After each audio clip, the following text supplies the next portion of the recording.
السلام علیکم۔ چین میں الادین نام کا ایک لڑکا رہتا تھا۔ اس کا باپ فوت ہو چکا تھا۔ وہ سارا دن اپنے دوستوں کے ساتھ کھیلتا رہتا۔ اس کی ماں محنتی تھی۔ وہ روئی کاتتی اور اس طرح جو پیسے ملتے ان سے اپنا اور الادین کا پیٹ پالتی۔ ایک روز الادین دوستوں کے ساتھ کھیل رہا تھا کہ ایک اجنبی آیا۔ تم مصطفیٰ کے بیٹے الادین ہو؟ اس نے چالاکی سے الادین سے پوچھا۔ آپ کیسے جانتے ہیں؟ الادین نے حیرت سے کہا۔ آہا! اس آدمی نے کہا، میں تمہارا چچا ہوں بیٹا۔ الادین نے کبھی اپنے کسی چچا کے بارے میں نہیں سنا تھا۔ پھر بھی وہ اپنے چچا کو اپنی ماں سے ملوانے لے گیا۔ وہ بھی بہت حیران ہوئی، لیکن اتنا ہی کہا کہ اس کے شوہر نے اس سے کبھی کسی بھائی کا ذکر نہیں کیا۔ اس آدمی نے الادین سے کہا، میں تمہارے لیے ایک چیز لایا ہوں۔ یہ جادو کی انگوٹھی ہے۔ اوہ! الادین نے کہا۔ لیکن اس سے پہلے کہ میں تمہیں اس کا استعمال بتاؤں، تمہیں میری مدد کرنا ہوگی۔ میرے ساتھ آؤ، اس نے کہا۔ شخص الادین کو پہاڑیوں کی طرف لے گیا۔ تھوڑی دیر میں وہ دونوں ایک چٹان کے سامنے کھڑے تھے۔ اس آدمی نے کہا، اس چٹان کے پیچھے ایک غار ہے جس میں اتنی دولت ہے جتنی تم نے خواب میں بھی نہیں دیکھی ہوگی، لیکن اس غار کا منہ تنگ ہے۔ صرف تم ہی اس کے اندر جا سکو گے۔ اس غار کے ایک کونے میں تمہیں ایک چراغ جلتا ہوا نظر آئے گا۔ اسے بجھا کر میرے پاس لے آؤ۔ الادین سیڑھیوں کے ذریعے نیچے چلا گیا۔ غار میں بہت اندھیرا تھا۔ کچھ دیر میں اسے چیزیں نظر آنا شروع ہو گئیں، سونے کے برتن، پھلوں سے لدے درخت۔ الادین نے ایک آم توڑ کر کھانے کی کوشش کی، مگر یہ تو سخت تھا، سونے کا جو تھا۔ اسی طرح انار کھانے کی کوشش کی تو یہ ایک قیمتی پتھر نکلا۔ الادین نے کچھ پھل اپنی جیبوں میں بھر لیے۔ اب اسے ایک چراغ نظر آیا۔ اس نے اسے بچا کر اٹھا لیا۔ اسے اس آدمی کی آواز سنائی دی، کہاں ہے چراغ؟ جلدی کرو، لاؤ ادھر، جلدی کرو، لاؤ ادھر۔ وہ چلا رہا تھا، بس آ رہا ہوں، الادین نے کہا۔ الادین کھڑا ہو گیا۔ اسے حکم پسند نہیں تھا، اسی لیے جب اس آدمی نے اسے چراغ دینے کا حکم دیا تو اس نے انکار کر دیا۔ غصے میں اس آدمی نے غار کا منہ بند کر دیا۔ اب الادین تھا اور غار کا اندھیرا۔ پہلے تو وہ خوف سے چلاتا رہا، مگر کچھ دیر بعد اسے انگوٹھی کا خیال آیا۔ دیکھوں تو صحیح اس کا جادو۔ اس نے انگوٹھی کو ذرا سا رگڑا۔ انگوٹھی کا رگڑنا تھا کہ اچانک ایک جن اس کے سامنے آن کھڑا ہوا۔ میں انگوٹھی کا جن ہوں، حکم کریں میں آپ کا کیا کام کروں؟ الادین کو یوں لگا جیسے وہ خواب دیکھ رہا ہے۔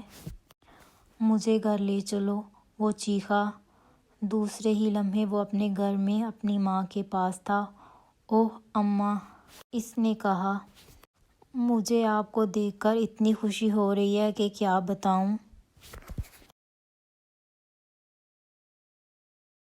پیاری اماں، الادین نے کہا، اب میں آپ کی مدد کروں گا اور ویسا ہی کروں گا جیسا ابا چاہتے تھے، لیکن مجھے پہلے کھانے کو کچھ دیں۔ لیکن ہمارے پاس تو نہ کھانا ہے نہ پیسے، اس کی ماں نے کہا۔ ہم اس پرانے چراغ کو بازار میں بیچ دیتے ہیں، الادین نے کہا۔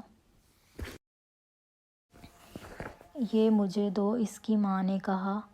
بہت گندا ہے، اسے صاف کر دوں۔ چراغ پر کپڑا رگڑنے کی دیر تھی کہ ایک بہت بڑا جن سامنے آ گیا۔ میں اس چراغ کا جن ہوں، جن نے کہا۔ حکم کریں میرے آقا، بس کچھ کھانے کو لا دو، الادین نے کمزور سی آواز میں کہا۔ کچھ ہی دیر میں ان کے سامنے مزے مزے کے کھانے پڑے تھے۔ ان دونوں نے جی بھر کر کھا۔ ایک روز الادین نے بازار میں شہزادی کو دیکھا اور دیکھتا ہی رہ گیا۔ اس نے اپنی ماں سے کہا، میں اس شہزادی سے شادی کروں گا پاگل ہو گئے ہو کیا؟ اس کی ماں نے کہا، شہزادی کسی شہزادہ سے بیاہ کرے گی، تمہارے ساتھ کیوں کرنے لگی؟ الادین نے غار کے درختوں سے توڑے ہوئے ہیرے جواہرات نکالے۔ ماں، یہ بادشاہ کے پاس لے جاؤ اور اسے شادی کا پیغام دو۔ الادین کی ماں بادشاہ کے محل پہنچی تو اسے بات کرنے کی ہمت نہ ہوئی۔ اے عورت، کیا بات ہے؟ بادشاہ نے پوچھا۔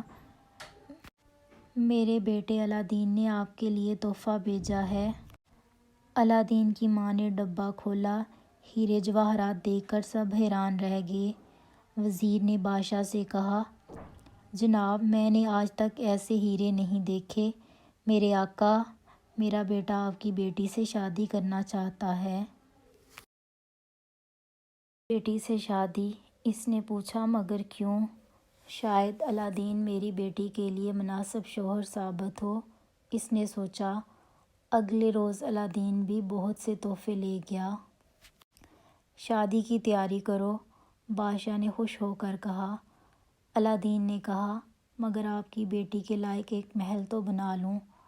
جناب، کیا آپ اور آپ کی بیٹی کل ہی محل دیکھنے تشریف لا سکتے ہیں؟ الادین نے گھر جا کر چراغ کو رگڑا اور جن کو محل تعمیر کرنے کا حکم دیا۔ اگلی صبح سویرے نکلنے کے ساتھ ہی محل تیار تھا۔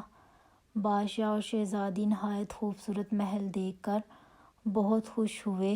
الادین اور شہزادی بدر کی شادی ہو گئی اور وہ محل میں ہنسی خوشی رہنے لگے۔